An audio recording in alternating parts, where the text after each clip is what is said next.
Assalamualaikum warahmatullahi wabarakatuh. Anak-anak, bagaimana kabarnya hari ini? Semoga kalian tetap dalam keadaan semangat dalam mempelajari materi akidah akhlak berikutnya. Nah, materi hari ini materi tentang akhlak tercela pergaulan remaja. Apa itu akhlak tercela? Kalian juga bisa membacanya di buku ya. Ibu akan menjelaskan sedikit dari materi hari ini. Nanti kalian pelajari sendiri ya. Istilah perilaku yang tercela remaja adalah diidentikan dengan kenakalan remaja. Kenakalan remaja adalah penyakit patologis secara sosial pada anak-anak dan remaja yang disebabkan oleh suatu bentuk pengabaian sosial, sehingga mereka mengembangkan bentuk perilaku yang menyimpang. Jadi kenakalan remaja itu adalah remaja yang semestinya berakhlak bagus itu dengan kayak sikapnya itu tidak menjauhi norma-norma agama dan nilai sosial. Nah, kenakalan remaja itu menyimpang dari perilaku yang seperti itu. Jadi itulah yang disebut dengan kenakalan remaja. Nah, tingkah laku kenakalan remaja cakupannya itu sangat luas, mulai dari tingkah laku yang tidak dapat diterima sosial sampai pelanggaran hingga status tindakan kriminal. Kemudian selanjutnya yaitu bentuk akhlak tercela pergaulan remaja. Yang pertama ada pergaulan seks bebas, terus ada tawuran, kemudian mengkonsumsi minuman keras, dan penyalahgunaan narkotika atau narkoba. Yang pertama sendiri yaitu pergaulan seks bebas. Apa sih yang dimaksud dengan pergaulan seks bebas itu? Yaitu hubungan seksual sebelum atau di luar nikah bisa dikatakan sah apabila kita itu sudah memasuki proses pernikahan. Kemudian dengan prosesnya itu kan kita seperti sudah nikah, kemudian biasanya bisa dikaruniai anak. Nah, sedangkan pergaulan bebas ini di luar dari program itu, di luar dari proses itu. Jadi sebelum nikah sudah melakukan pergaulan bebas dan akhirnya berdampak pada dirinya sendiri, dia sudah mengandung seperti itu. Nah, yang disebut seperti ini yaitu hubungan seksual akan dianggap sah dan dibenarkan apabila seorang sudah resmi menikah, ya seperti penjelasan buku. Naluri seksual yang tidak dikendali atau dilakukan tanpa aturan akan mendatangkan kekacauan di masyarakat, misalnya terjangkitnya penyakit kelamin, perkelahian, dan kesulitan untuk menentukan orang tua biologisnya si anak ini, si anu ini. Ya mungkin karena bergonta-gantinya, jadi tidak tahu mana yang bapak sebenarnya. Jadi untuk itu kalian sebagai remaja hendaklah hindarilah seperti itu, perilaku seperti itu juga akan merugikan diri kalian sendiri, keluarga, terus orang di sekitar kalian, teman-teman kalian pasti berdampak juga. Dia akan berpikir kenapa bergaul sama dia gitu, pasti ada alasan tertentu yang membuat kalian itu dijauhi, dikucilkan oleh orang-orang sekitar kalian. Oleh karena itu pergaulan bebas ini jangan dilakukan, sebaiknya dihindari. Ya berdampak juga pada setelah dia melakukan hubungan bebas, terus dia ternyata mempunyai anak, ya dia mengandung, akhirnya dia tidak terima, psikologisnya tidak terima, akhirnya dia melakukan hal apapun, yang penting dia itu tidak, contohnya menghilang aborsi, terus ada lagi membunuh bayinya yang baru lahir dari hubungan seksual di luar nikah itu. Nah, hamil di luar nikah akan membawa pada malapetaka baik dari diri sendiri maupun orang tuanya, karena membawa aib keluarga dan mendatangkan masalah. Untuk itu remaja harusnya menghindari dari segala jenis pergaulan yang dapat menjerumuskan kepada pergaulan seks bebas. Selanjutnya yaitu tawuran. Nah, remaja yang terlibat dalam tawuran seringkali dipicu oleh persoalan-persoalan yang sederhana sekali. Misalnya saling mengejek antara temannya, terus kemudian apalagi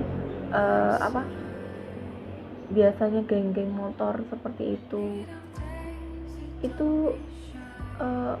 pemicunya itu sangat sederhana sekali. Saling mengejek itu kan perkara yang sepele, maksudnya lok-lokan gitu loh, ya kan, terus nggak terima, terus akhirnya marah, terus akhirnya berakibat pada tawuran remaja.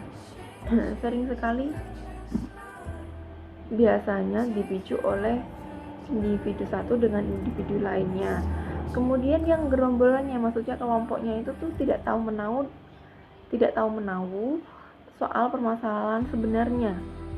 Terus kemudian dia itu cuma ikut-ikutan saja. Nah, itu juga termasuk nggak sebaiknya nggak tahu itu nggak usah ikut-ikutan juga gitu. Yang saling mengejek juga itu harusnya nggak perlu lah kita saling mengejek terus hasilnya tawuran gitu kan, nggak perlu. Ya sebaiknya antara satu dengan yang lainnya itu saling menghargai, toleransi. Biasanya kenakalan remaja itu dipicu seperti itu, hal yang sesederhana ya. Ini yang lebih memprihatinkan adalah adanya beberapa remaja yang terlibat tawuran tetapi tidak mengetahui penyebabnya, yang kayak tadi sekelompoknya, misalkan ini ketua gengnya, nanti kelompok yang mengikuti ketua gengnya itu cuma ikut-ikutan, tidak tahu penyebabnya, tapi dia itu ikut-ikutan yang menyebabkan solidaritasnya itu malah keliru. Nah, untuk itu remaja juga harus jeli dan hati-hati apabila menghadapi permasalahan yang seperti itu. Kemudian selanjutnya itu mengkonsumsi minuman keras. Nah, di dalam alkohol ada racun yang disebut dengan protoplasmik, yaitu racun yang mempunyai efek depresan atau sistem saraf, sehingga orang yang mengkonsumsi minuman alkohol secara berlebihan akan menghilangkan kemampuan untuk mengendalikan dirinya, baik secara fisik, psikologis, maupun sosial. Hal inilah yang menyebabkan seorang pemabuk sering melakukan keonaran atau keributan, bahkan perkelahian hingga pembunuhan. Nah, kenapa ini disebut minuman alkohol secara berlebihan? Saya rasa ini nggak usah berlebihan, maksudnya nggak usah coba-cobalah minuman yang seperti ini, pasti itu dampaknya itu kayak nagih gitu. Mungkin kayak gitu ya, ibu juga belum tahu gimana rasanya. Lebih baik itu dihindari saja daripada berdampak pada kalian yang kurang baik gitu ya. Oleh karena itu, pemabuk atau alkoholis, pecandu alkohol maupun pengedar minuman keras dianggap melanggar norma-norma sosial dalam masyarakatnya. Nah, ya karena itu tadi, dampak atau efeknya yang ditimbulkan dari minum-minuman keras adalah keonaran. Nah, keonaran ini yang menyebabkan terganggunya dampak sosialnya ini ya. Oke, selanjutnya penyalahgunaan narkoba. Ini narkoba merupakan singkatan dari narkotika, psikotropika, dan bahan adiktif lainnya. Dampak yang ditimbulkan dari mengkonsumsi narkoba sungguh sangat membahayakan. Pada awalnya narkotika digunakan untuk keperluan medis, namun dalam perkembangannya sering disalahgunakan, bahkan untuk bukan untuk kepentingan medis. Di dunia medis sendiri, narkotika digunakan untuk keperluan operasi medis karena dapat memberikan rasa nyaman dan menghilangkan rasa sakit untuk sementara waktu. Nah, di narkotika ini digunakan sebenarnya digunakan untuk keperluan medis, tapi bukan dijual bebas, karena untuk ini tadi ya, memberikan rasa nyaman ketika dioperasi, mungkin mengurangi rasa sakit ketika dia itu dioperasi. Makanya medis itu menggunakan narkotika, tapi dalam pengawasan dokter, bukan untuk dijual bebas. Kalian harus di garis bawah itu, karena yang mencoba-coba itu biasanya ketergantungannya itu yang sulit dihindari. Maka dari itu seharusnya kalian itu menjauhi yang namanya narkotika. Nah, namun apabila ini digunakan tanpa pengawasan dokter, maka sangat membahayakan karena akan berpengaruh pada sistem kerja otak dan dapat menimbulkan ketergantungan. Sayang sekali kalau masih muda sudah ketergantungan narkotika, kemudian melepaskannya itu sampai dia tuh kayak berambisius, entah bagaimana caranya dia tetap menggunakan. Itu yang paling bahaya, yang rugi kalian sendiri sama, kemudian otaknya juga terganggu, kemudian juga apalagi keluarganya mungkin ya, yang pasti di mata masyarakat itu pasti sudah negatif ya. Kemudian ekonominya juga pasti nih, ekonominya bagaimana caranya kalian itu bagaimana caranya dia tetap dapat mengkonsumsi, entah bagaimana caranya dia mendapatkan uang untuk beli itu, entah dengan cara minta ke orang tuanya, entah dengan cara menipu, entah dengan cara mencuri. Banyak sekali yang menyebabkan kan sistem sarafnya sudah terganggu. Jadi berbagai macam cara dilakukan agar dia itu bisa tetap mengkonsumsinya. Makanya itu efek dari itu sangat berbahaya ya. Jadi untuk kalian jauhilah yang namanya narkoba. Nah, itu tadi ya dampak dari bentuk akhlak terpuji pergaulan remaja. Yang pertama ada pergaulan seks bebas, kemudian tawuran, kemudian mengkonsumsi minuman keras, yang keempat adalah penyalahgunaan narkoba. Nah, dampak akhlak tercela pergaulan remaja ini ada beberapa juga. Yang pertama yaitu bertentangan dengan nilai-nilai ajaran agama, itu sudah pasti. Karena fenomena kekerasan dan tawuran antar pelajar, bahkan antar mahasiswa maupun antar kelompok masyarakat sering terjadi di tengah masyarakat. Nah, perilaku reaktif dan emosional secara berlebihan yang kadang-kadang hanya dipicu oleh hal-hal sepele. Anak masa sekarang itu secara beringas melawan aparat atau unjuk rasa yang anarkis. Sering juga itu sering terjadi ya, karena kejadian-kejadian tersebut sering mengakibatkan jatuhnya korban jiwa dan kerugian material. Tentunya perilaku yang sedemikian ini adalah sangat bertentangan dengan nilai-nilai agama. Untuk itu lebih baik dihindari. Kemudian yang ini ada juga dampaknya, yaitu hilangnya budaya malu. Ya, malu adalah sebagian dari iman. Hilangnya iman dapat diawali dari hilangnya rasa malu dari diri seseorang.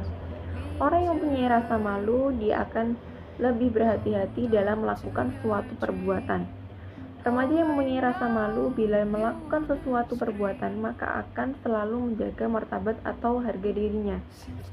Orang yang masih mempunyai rasa malu itu dia akan berpikir 2 kali bahkan lebih ya, untuk menentukan benar gak sih perilaku ini, benar gak sih aku melakukan hal ini gitu.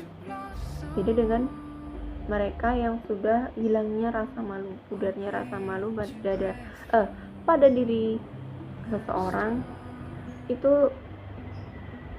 gini, seperti apa ya, seperti contohnya kalian memakai busana. yang biasanya itu jika mempunyai rasa malu, dia dengan kebiasaannya memakai baju yang tertutup. Kemudian dia sudah biasa melakukan hal yang tertutup, ya tadi seperti baju tadi. Terus kemudian dia itu seperti semuanya ingin membeli sesuatu hal yang itu tuh bagus sepertinya. Yang punya rasa malu itu pasti gitu, berpikir-pikir itu cocok gak sih buat dipakai gitu, cocok gak sih dibuat di dirinya gitu. Dia pasti berpikir-pikir. Berbeda dengan orang yang sudah kebiasaan, dalam kutip sudah kebiasaan sama yang mulai luntur rasa malunya. Jadi dia tuh kayak nggak apa-apa pakai kayak gini gitu, nggak apa-apa pakai pakaian terbuka gitu loh, maksudnya paham nggak? Nanti coba kalian ibu pengen tahu bagaimana hilangnya rasa malu menurut kalian itu bagaimana ya. Ini ya yang dampak yang kedua ini, hilangnya rasa malu bagi kalian itu seperti apa. Ibu lanjutkan. Orang yang sedemikian ini di tengah-tengah masyarakat dan di mata Allah akan mendapatkan tempat yang mulia. Jadi orang yang kembali tadi, malu itu adalah sebagian dari iman. Nah, orang yang memiliki rasa malu itu di tengah masyarakat dan di mata Allah itu akan mendapatkan tempat yang mulia. Beda dengan sebaliknya ya. Nah, berbeda dengan remaja yang kehilangan rasa malunya, mereka cenderung bangga dengan perilaku yang tercela yang telah ia lakukan dan bahkan merasa perbuatan yang salah yang dilakukan sebagai sesuatu kebenaran. Nah, karena kebiasaan dia seperti ini, dia menganggap dia itu biasa melakukannya, jadi sudah menjadi kebenaran bagi dirinya begitu. Yang ketiga yaitu menimbulkan masalah kesehatan. Penyalahgunaan narkoba memunculkan berbagai masalah, misalnya di bidang kesehatan, sosial, kriminal, dan ekonomi. Dalam jarak yang banyak, kasus yang menyalahgunakan narkoba telah menjadi sumber masalah di bidang kesehatan, misalnya penularan virus HIV atau AIDS yang mematikan. Sedangkan dampak minuman keras bagi yang mengkonsumsinya adalah mabuk sehingga dapat menyebabkan cedera dan kematian. Penurunan kadar seperti koma dapat terjadi pada keracunan alkohol yang berat. Demikian juga berhenti nafas dan sampai hingga kematian. Itu dampak yang terjadi, yang ditimbulkan oleh masalah kesehatan dari pergaulan remaja yang dilakukan yang negatif tadi ya. Kemudian ini cara menghindarinya. Cara menghindarinya ada beberapa ya. Yang pertama itu meningkatkan kadar iman dan amal soleh. Yang kedua meningkatkan kualitas akhlak dan etika bergaul. Yang ketiga mengatur waktu dengan baik. Nah, ini kira-kira kalian bisa baca sendiri ya, bisa dibaca di bukunya. Kemudian nanti untuk tugasnya ibu akan memberikan tugas untuk kalian, jadi kalian dikerjakan, tidak usah waktunya tidak sekarang, mungkin ada beberapa hari ya, mungkin 3 hari ke depan. Jadi paling lambat itu pengumpulannya 3 hari dari jam mata pelajaran ini. Oke, sampai situ saja. Kurang lebihnya ibu minta maaf sekali karena ini sifatnya daring, jadi hanya seperti ini. Mohon maaf, tidak bisa maksimal mungkin ya. Untuk itu kalian jangan lupa jaga kesehatan, jangan lupa selalu membawa masker ketika bepergian, dan jangan lupa cuci tangan kalian sesering mungkin. Oke, terima kasih. Ibu tutup. Wassalamualaikum warahmatullahi wabarakatuh.